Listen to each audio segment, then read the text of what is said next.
Hello, everyone. You're welcome to the Labyrinth Podcast. And here we just want to explore the twists, the turns, the turning points, and the transformation, all surrounding personal growth and how you can really become who God has created you to be without allowing the challenges of life to define you. And joining us today is Dr. Joy Adekunle. She is a multi-hyphenate woman. She's a physician. She's a transformational life and strength coach. She's an author. She's a speaker whose life and message radiates purpose, passion, and divine alignment. She's a woman that is deeply grounded in faith. She embodies what it means to rise by grace and to serve by purpose.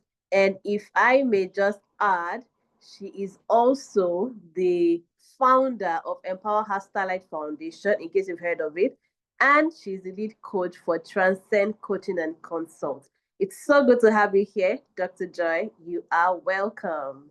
Thank you very much for inviting me to this beautiful platform. I'm so happy. I'm delighted to be here, and I'm sure that at the end of this podcast, it's going to be an amazing time for both of us and for our listeners and viewers. Yes. Thank you. Thank you very much. You're welcome. And we can't wait to hear all that you have to share. So, diving right in, we'll just want to know.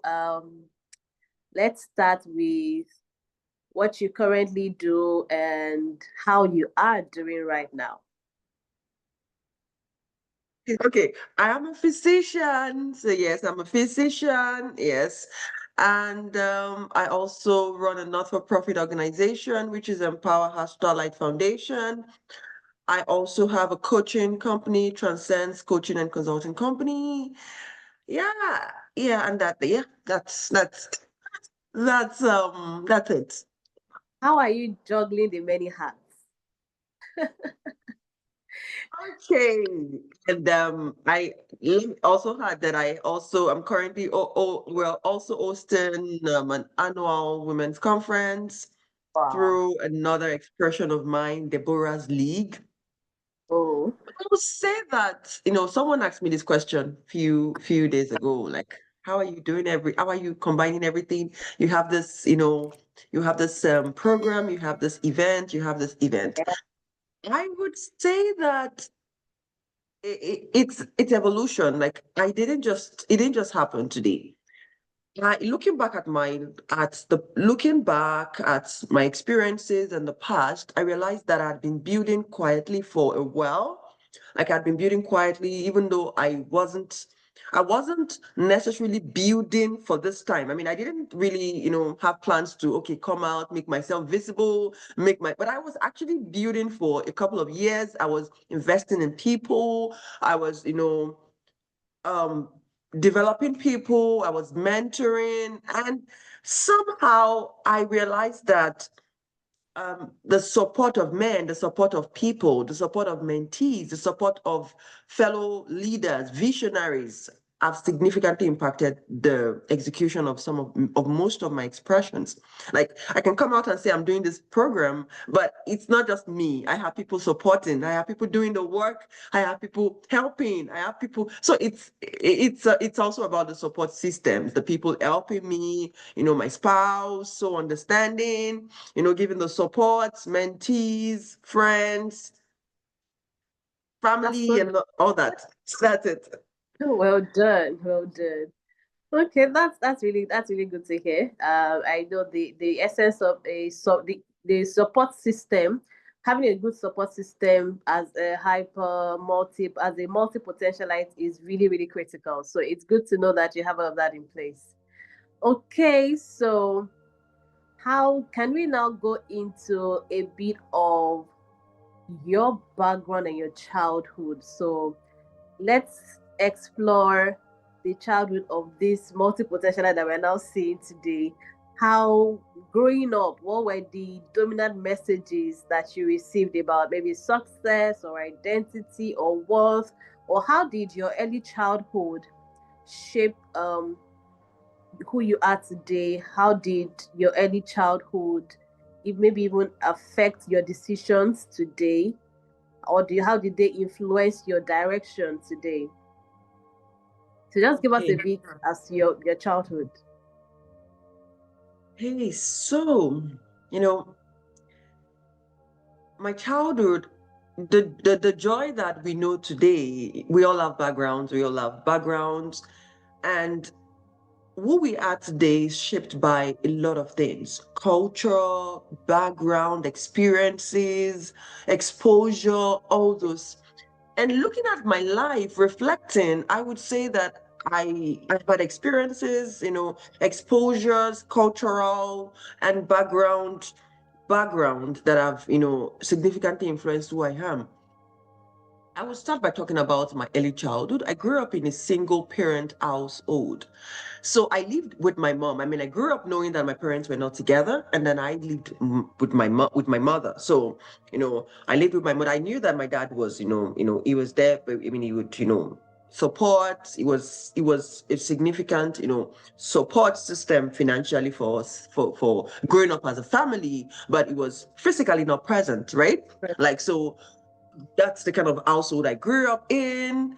I grew up knowing that my mom she's the very, self-motivated, go-getter, independent woman. She's the party planner. She's the project executor. She's that kind of woman. So, this kind of self-driven, Yeah. motivated woman, that's who my mom was. And then, there was no male figure to regulate that. So just imagine that kind of home. Yeah. So no, I never really saw what submission is, like in the context of Mm, marriage.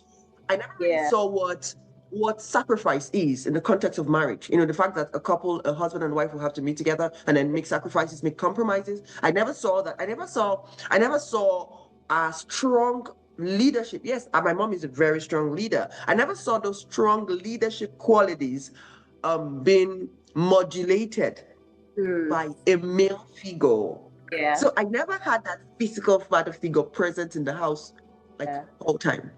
Yeah. And that definitely has its drawbacks. I can It imagine. has its, because it was actually it was silently creating a blueprint that I didn't understand until I got married. It was silently, creating a blueprint, creating a kind of, character, personality. It was shaping my character, Yeah. my personality.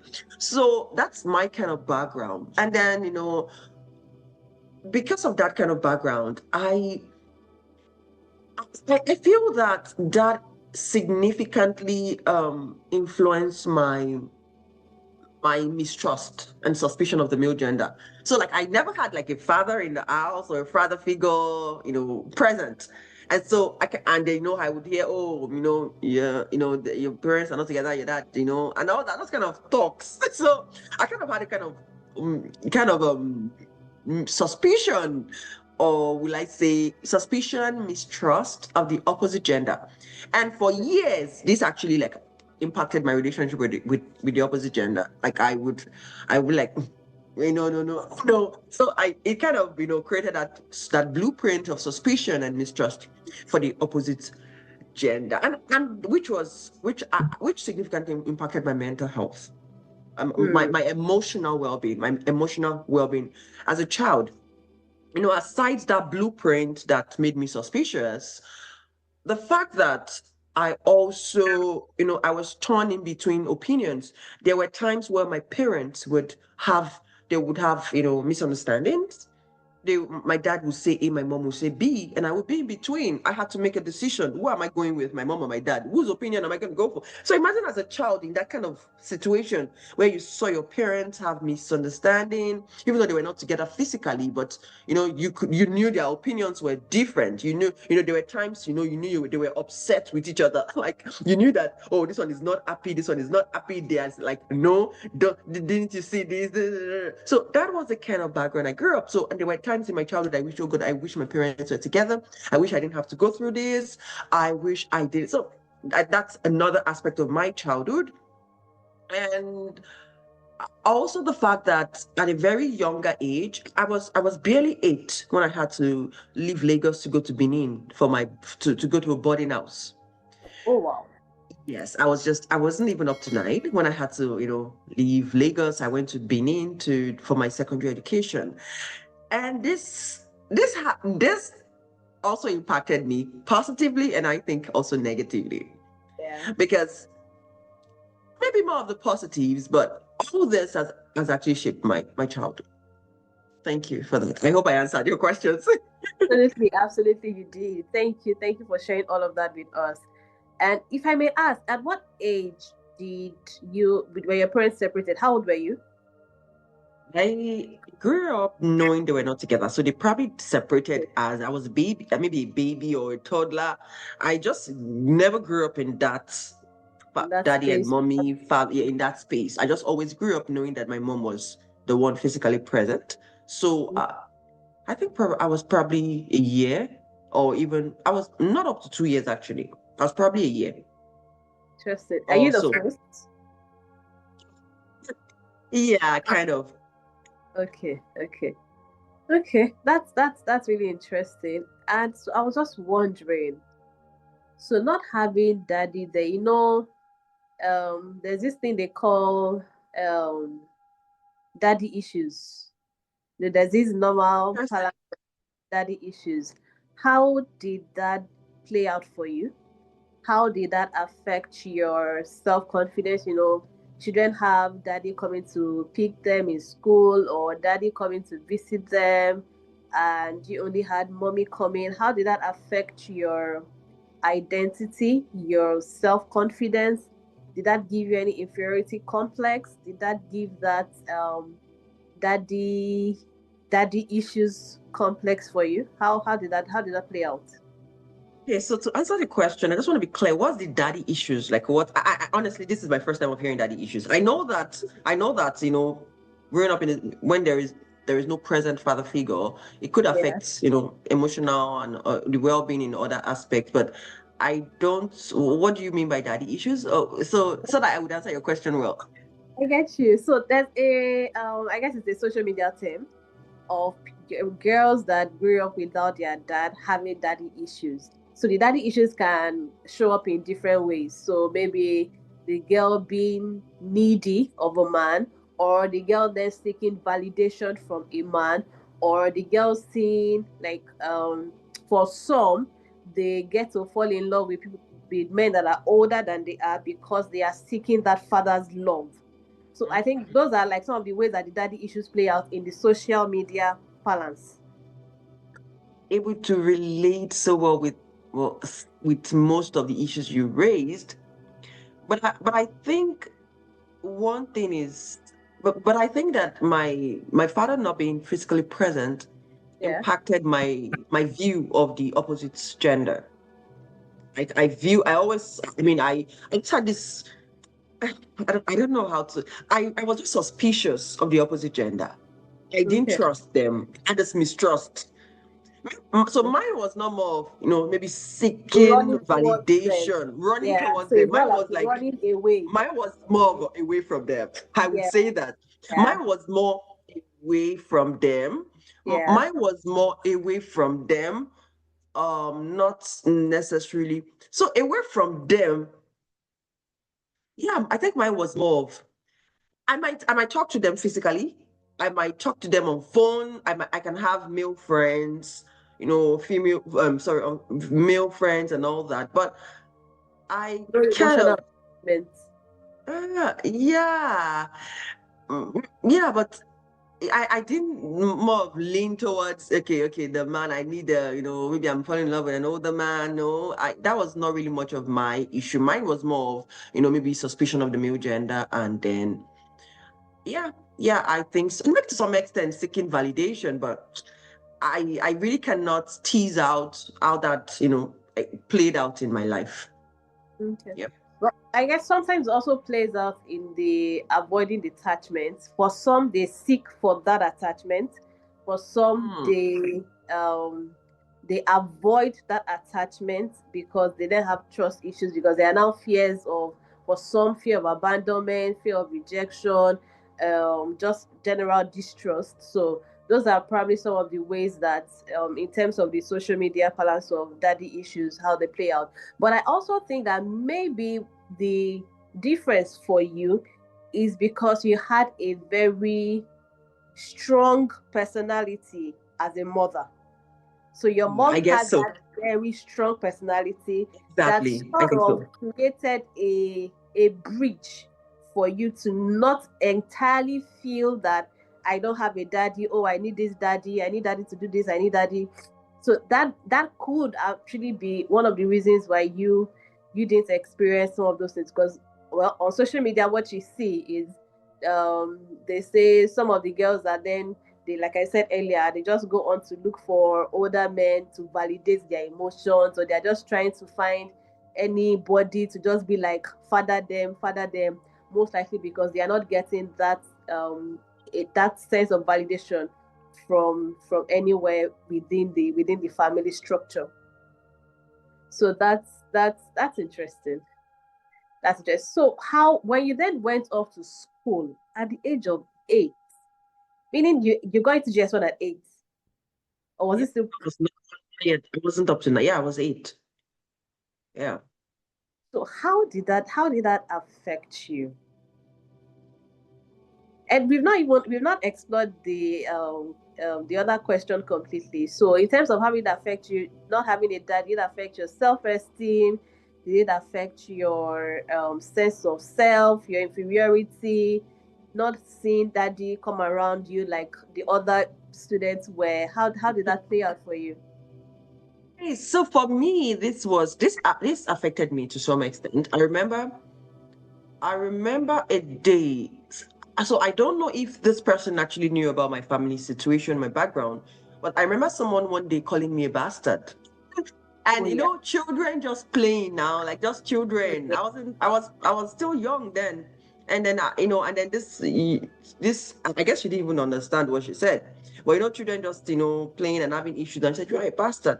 And she could have said that, I mean, and it won't hit me that bad, but it hit me because I didn't have a father figure. I mean, I Yeah. didn't have a father. I had a father, but he wasn't there. I Not mean, present. physically, yeah, he wasn't present physically. I was living with my mom, so it hit me so bad that I got home. I think I was crying that day, like, somebody called me a bastard. My mom is like, "You're not a bastard. Like, your dad is responsible financially. Your dad is there. Your dad is helping, is supporting, is this." And she was trying to you know, reorient my Change that mindset that mindset.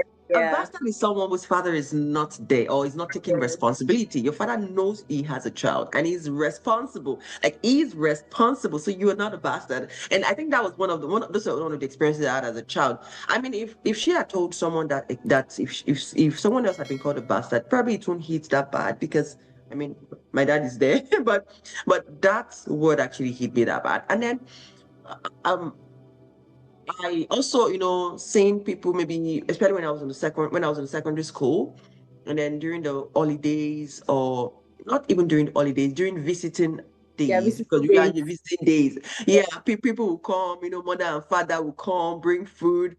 I was in Benin, my parents were in Lagos. So you can say that it's not Benin. You will not just enter the road one every Drive around. and just say you want to start coming.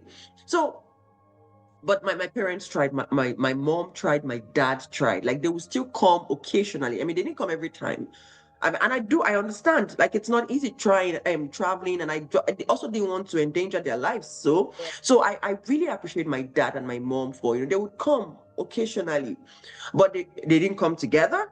And because, so my mom would come maybe this time around, and the other month my dad would come, and those are the kind of issues. And even though I cannot remember exactly those times that I wished my parents came together, but I probably have wished that. I wished that my parents were together. I wish my parents came together. And another experience I had as a child was, I remember as a child, I was almost sexually harassed by a family friend. Yeah, and I feel like, okay, yes, Family it was. friend. Yeah, it was a family friend. It was a family friend. I won't go into details, but it was a family friend, and it kind of shook me because I'm like, it's a kind of unbelievable. Like, this person, like, You I mean, can you trusted. believe it? Yes. But I really thank God for my parents, my my mom, my sibling, yeah, like they really understood. I remember telling my mom and saying, see, you know, this person, like, want to do this, and it's almost unbelievable. When you have an you're like, no, like I can't believe this person. That was one of the experiences I had as a child that kind of like, like shook me. Like, yeah, like, am I dreaming? Like, is it? But I thank God that my parents understood, and even though they never like took it up and then start you know but I mean they couldn't have taken it up anyway because it didn't result in the harassment. It was just like an attempt, like he wanted to, but it didn't end in that. Which I mean, I'm grateful to God. Probably that would have significantly impacted my mental health or my emotional health. But to some point, I mean, for maybe even days or weeks after, I was like, so these are one of the child experiences I had as a child. But I mean, I'm grateful to God that it didn't end in that. And then, yeah, and God helped me. I'm much stronger and resilient than I was. So yeah, that's all I have for now. Good to hear. Wow. Thank God it didn't happen. But you did you feel like you caused it? Sometimes, let me give you a bit of background. Sometimes when people are sexually harassed or nearly sexually harassed, the typical the child sometimes tends to feel like, oh, did I cause it? Is there something I did? Did that ever occur to you? Sorry, you can say No, quarter. I don't think that ever occurred to me because I was a child and I mean, I mean, even till now, I didn't cause it. Like, I didn't. So I never Absolutely. felt, I never had that feeling. And probably because my parents, I mean, oh my God, my mom is so amazing. She believed me. She believed me. So she believed my story. So Yeah. telling her she believed it, and I mean, she didn't have to say, oh, what did you go and do? What did you, kini? Because the circumstances around the incident wasn't even my fault. Like, I had no, like, I was just being a good girl. I was just being a good girl when it happened. I don't want to go into details. So I was just being a good girl when it happened. So I had no such feelings. I had no such issues. My mom never accused me, never felt I was a cause. I mean, I was a child, so Yeah, never, absolutely. Absolutely. never had that feeling. No. Absolutely. Wow. I think your parents are the real MVPs. That even with the fact that they were not together, they instilled some values and self um how do I say it? Some values and self image of you in you that helped you. And it's interesting that you could actually go tell your mom. That also shows that there was a good relationship, or you have a good relationship with your mom, even as a child. Because sometimes when things like that happen, the children are too scared to even tell their mom because they're afraid that mom is going to scold me, that I'm the one that caused it. All of those things that we get to hear out there. So I'm really glad that you have that relationship with your mom that made it possible for you to even voice it. Because I think that even talking about it is and being accepted by your mom and trusted is like 80% of the healing journey. Yeah. But I see, looking back, I realized that my parents, both of them, I'm really grateful to God. Honestly, if I were to choose parents again, I would choose my dad, I would choose my mom. Honestly, I'm not, no jokes. If I were to choose parents again, I would choose my dad, I would choose my mom. Both of them were very lovely, amazing individuals. Honestly, my dad is so wonderful. There are things that I could also, so there were things that I could do, and even till today there were things that I've done that only my dad knows, and my dad didn't tell my mom. And there were things that my mom, I mean, obviously, I live with her, and she knows, I probably didn't tell my dad. So Yeah. that's the kind of so I have a relationship with my mom, with my dad. There were times I would do things, and I'm like, please don't tell my mom.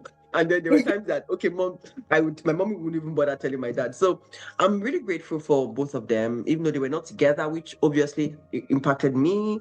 But I'm grateful because God still he still used that challenge to form me, to form my personality, to form some of the strengths that I have today.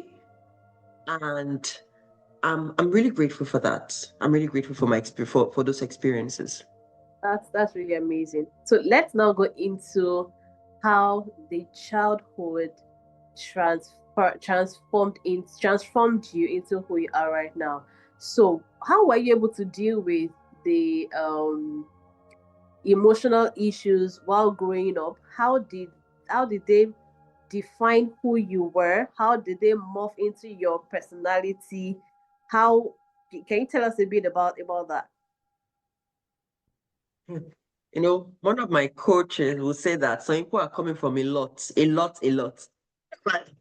Some people are coming from a lot. No, but I don't really see mine as, I wouldn't say my own is a lot, a lot, a lot, a lot, but at least I was coming from somewhere or something. So, like I said earlier, I came from a single parent household. I lived with my mom. I saw her personality, her strong leadership, self-motivated, independence, go-to person. When there's an issue in the family, mommy she's the one they are calling. Oh yeah, oh, we have a party, we have a project, we have a this. Come and help us. So that was the kind of person, and I watched her in that way, not being regulated by a male figure, right? Yeah, There was no submission in that context. yeah. And then I went to the boarding house at the age of 8. I had to wash my clothes. I had to take care of myself. That kind of foster that kind of independence. At some point, I was Independence. coming to. At some point, I even came to Lagos on my own. At what Like I age?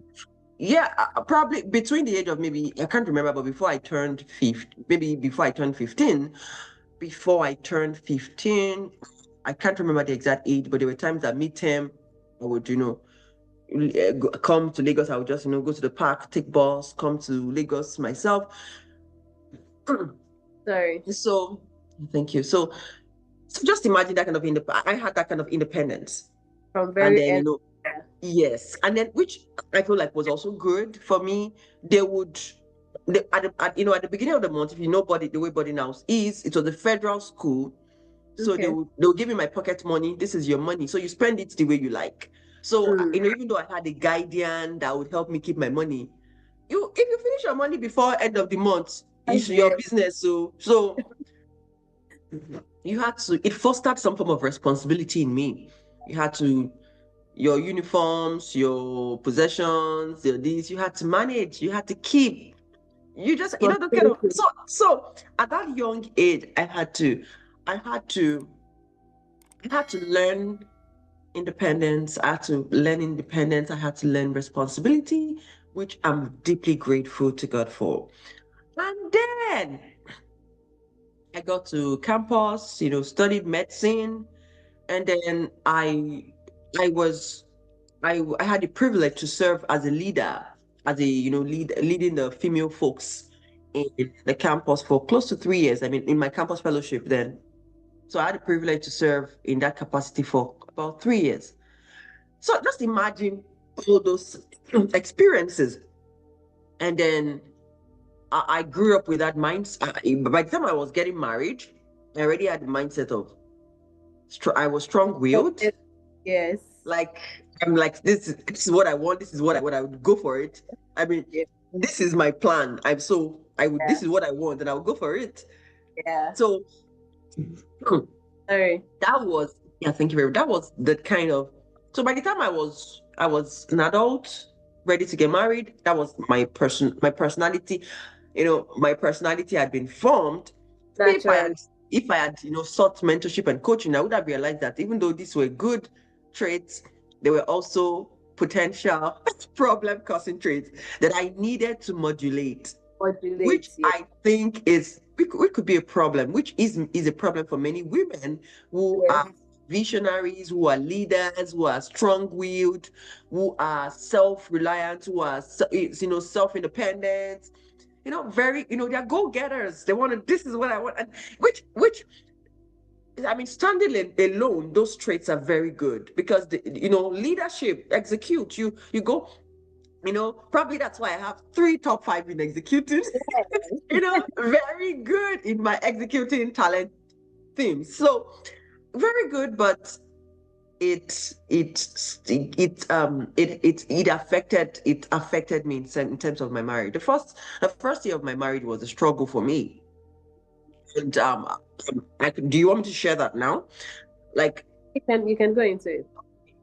the first year of my marriage was a struggle for me because I didn't have that, that relation. I never watched that relationship of husband and wife sacrifices. Okay, so I got married, and then my husband will keep calling my attention to it, that you're just doing things as if I'm not there. Like, you're just doing things as if I'm not there. Men sound like that kind of, okay, I want to do this. Can you help me with this? I mean, I'm like, anything else, go for it, do it. I mean, I do it, I will do it.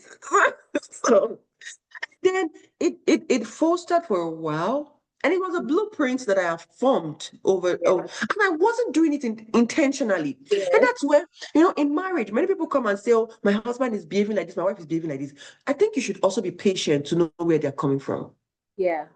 You should be patient to know that this is their past, this is their background. They won't change in a day. Absolutely. They won't change in 2 days. They won't change in a month. They might not even change in a year. Absolutely. And some might not even never change. Yes. The ones that never change, those ones problematic. they will carry the cross. But at some point, you have to change. Yeah. At some point, you not necessarily have to put off that personality, because it might be difficult, but you can modulate. You can actually reduce it. Absolutely. And that's really the concept of growth. Exactly. Exactly. Because the struggles I had in my first year of marriage, I don't have the struggles again. Like the first year, I would just do my things, go for this, and my husband would be like, and my husband kept calling my attention to it, that this woman, what I'm saying, no, like, this is not a problem. And he would keep calling, and I would deny it. I'm like, what do you mean? Giddy. I would deny. I kept denying. Denial. No, it's not a problem. Yeah. I was denying and denying. Oh my God, the first year of my marriage, I was denying it. I said, no, this is not, it's not, and I was denying. I was in denial. I remember that, it was an issue that was recurring.